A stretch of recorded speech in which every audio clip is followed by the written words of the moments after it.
Hi guys! So, sabi ni Ate Ana Gail, parang mas bet ko na lang yung ganyang waxing kesa mag-shave, hehe. So, ayan. Try mo na din ate, maganda siya.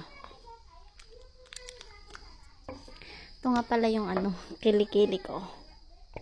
Yan. Malinis, ang linis tingnan, nakakatuwa. Yun po yung kilikili ko. Hindi pa ulit ako nagwawax. Wala pa ulit Ito nga pala siya. Honey cold wax. Maganda siya may kasama na siyang ganito. 10 pieces nito. Paper wax. Then syempre itong pang scrub mo, pang lagay. Yan. 230 grams na to. 230 grams na po yan. Malaki na. At grabe yung niya. Sarap niyang kainin. Tinikman ko nga yan nung unang dumating siya sa akin. Tinikman ko siya.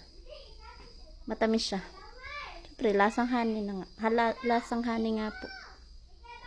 So, ayan sa mga gustong mag-check out dyan.